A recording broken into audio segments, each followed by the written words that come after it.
این برنامه میریم سراغ انیمیشن محبوب و پرسرصدای این روزا، یعنی اینساید اوت 2. This is Joy, coming to you live in Riley's mind. Make some noise! سلام، چطورین؟ من کیمیام و به منطقه من خوش اومدین. مرسی که با زدن دکمه سابسکرایب ازم حمایت میکنین.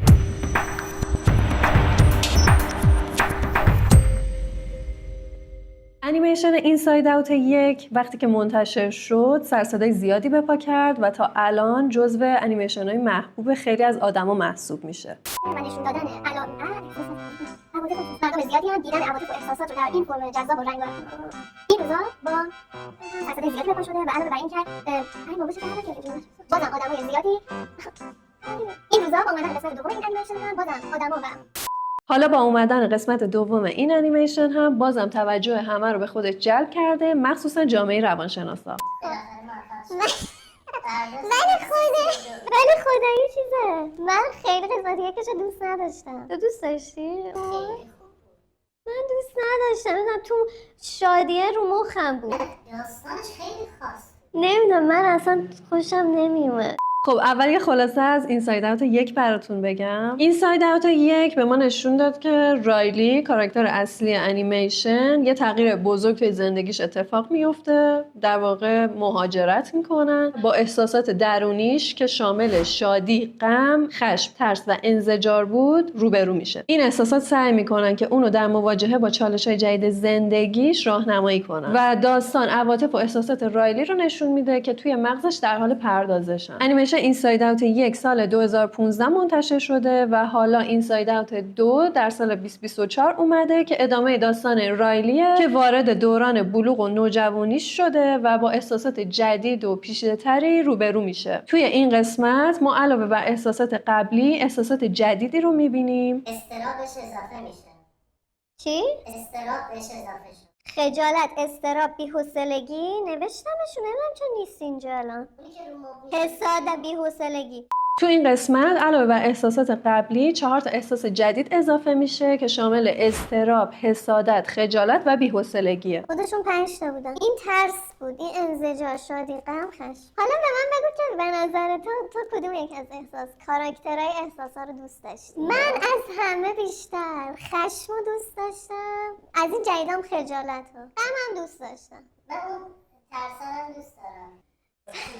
بنفشه اسکول تو رو آخه.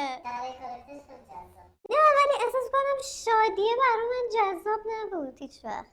شادی عقل کلیه. بعد آخه رنگ مشخصی هم نداره، ترکیب آبی و زرد و سبز دیگه. خب رنگین کمون طوری نمیشه باشه.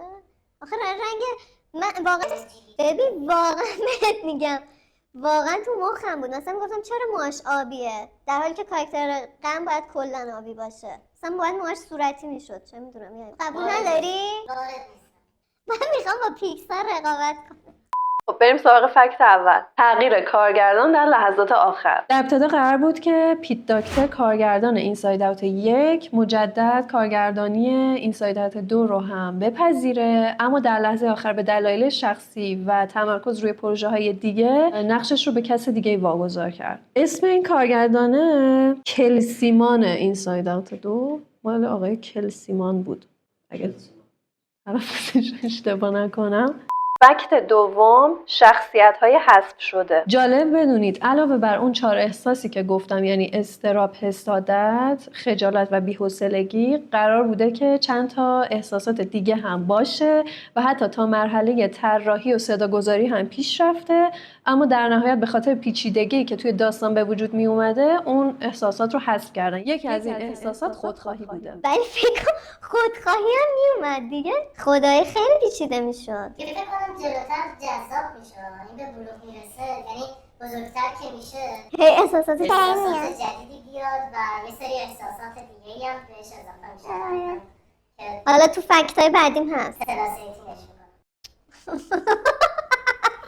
فکت سوم، تحقیقات روانشناسی عمیق‌تر. گفته شده برای ساخت اینساید اوت 2 علاوه بر روانشناسایی که بای دیفالت باید از کمکشون استفاده میشد، جمعی از روانشناسایی که به طور تخصصی در زمینه نوجوانا فعالیت میکردن رو هم به کار گرفتن یا باشون همکاری کردن تا بتونن پیچیدگی‌های ذهنی رایلی در بلوغ و نوجوانی رو بهتر به تصویر بکشن. گفته شده توی این قسمت از اینساید اوت می‌خواستن موضوعاتی مثل افسردگی، اضطراب و بحران هویت که آدم‌ها توی نوجوانی و بلوغ تجربه میکنن رو به شکل دقیق‌تری به تصویر بکشن و همین موضوع باعث شده که چالش‌های بیشتری بین تیم سازنده و روانشناسا وجود داشته باشه.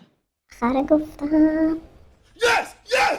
فکت چهارم، تحلیل‌های علمی روی این انیمیشن. گفته شده که قسمت اول اینساید اوت در محافل علمی و دانشگاه‌ها خیلی مورد تحلیل و آموزش قرار گرفته و ظاهراً برای این قسمت دومش هم همین روند داره اتفاق میفته. فکت پنجم، چالش‌های ساخت این انیمیشن. گفته شده که نگارش فیلمنامه اینساید اوت 2 بیش از 3 سال طول کشیده. تیم تولید به خاطر انتقال دقیق احساسات و پیچیدگی‌های ذهنی کاراکتر دائما دچار چالش بودن. بین تیم نویسندگان و انیماتورها هم تفاوت‌های دیدگاه زیادی وجود داشته و شرکت پیکسار هم از طرف دیگه نگران بوده که این پیچیدگی‌های احساسی و ذهنی کاراکتر مخاطب کودک رو گیج کنه. اما خب به نظرم خوب در آورده بود، نه؟ یعنی خیلی پیچیده نشده بود. کلا مخاطبای بزرگسال رو بهتر. بیشتر جذب میکنه. آره دقیقاً. اون انیمیشن ها داره به این سبک میره. انیمیشن که آره به نظرم.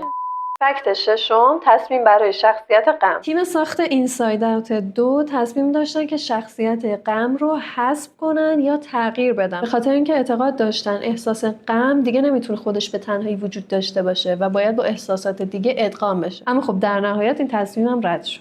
یه ذره شاداب‌تر. آخه میخوام خیلی هم چی نشه دیگه. نه از اون بر نه از این بر دیگه. خندهات این بر جدیات واسه اون بریاست. یه ذره اون برم. آخه همه به من میگن تو همش داری میخند. خدای زیادی خوش رو بودم تو اجتماع. وای کاش یه روژ بهتر میزدم، جیغ‌تر. حالا دیگه زدم چون یادم اومد تو ادیت بد میشد. فکت هفتم، انتقاد والدین. والدین یکمی و والدین احسان. فکت هفتم، انتقاد والدین. بعضی از والدین و گروه‌های اجتماعی ابراز نگرانی کردن که اینساید اوت 2 ممکنه روی کودک و نوجوانشون تاثیر منفی بذاره و علتش هم اینو عنوان کردن که انیمیشن داره بیشتر به احساسات منفی مثل خشم و اضطراب میپردازه. این از اونان که بچه هاشونو با شاتوت کوهی راهی عزیز ببین که بچه اینو هم بندازش پای بریم. یلا وای چقدر خوشحال. یادم رفت تمشکو بزنم تو لانچ باکسه. تمشک کوهی نیاوردی برای بچه‌م. یعنی امروز بدون تمشک برم.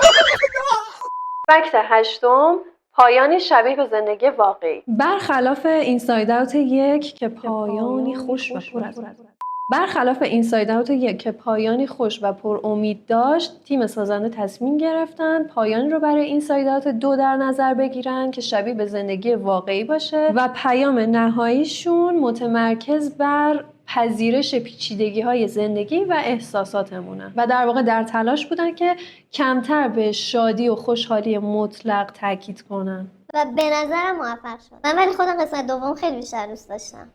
خیلی باحاله. مثلا دومش بامزه. اگه هنوزم واسه من یک کارتون کمپانی ایلا. آخه اتفاقا یه برنامه برامونم در نظر دارم. میخوام کمپانی مایک بزنم. لباسش هم دارم. من توی استوری با همین شرکت هیولاها. بعد توی این جدیدن زوتوپیا جدی خیلی دوست داشتم. اینو دیده بودی؟ اونو اسمش رو نمیدونم. ربات میگفت هلو I'm B-Max بای مکس. که ریمکس بود دیگه. نه یه اسم دیگه داشتم. این شگفت انگیز یه چی دیگه بود. شرط میبندم باهات. شرط میبندم. اسم ربات B-Max بود. اسمش نمیدونم پنج شگفت انگیز یه چیز دیگه بود ولی همچین اسمی داشت. ابرقهرمان 2 hours later. در انیمیشن 6 ابرقهرمان. نه قبل اینکه گوگل بهم بده در آوردم 6 ابرقهرمان. بیگ هیرو 6 بود انگلیسیش. و فکت آخرم این که زمزمه‌هایی شده که شرکت پیکسار تصمیم گرفته که اینساید اوت ادامه بده و دنباله‌های بیشتری ازش بسازه به خاطر اینکه از 2 قسمت اولش استقبال خیلی خوبی شده. بکن تا پیری میره. کاراکتر نوستالژیه بود. آخه فکر کنم نوستالژیه تو پیری مثلا بیاد اونجا. چون آدم حسش آره چون آدم هی سنش میره بالا نوستالژی بیشتر فعال. I got this. Joy, I'm just curious, maybe I could Thank you. help. Not now. مرسی که تا آخر این ویدیو هم همراه من بودین. شما برام بنویسین که این ساید اوت 1 رو دوست داشتین یا 2. لایک و ساب یادتون نره. تا ویدیوی بعدی خدافظ. خیلی واسه خوش بود. The next 10 years? Come on. Riley needs us. Have I ever steered you wrong before? Many times.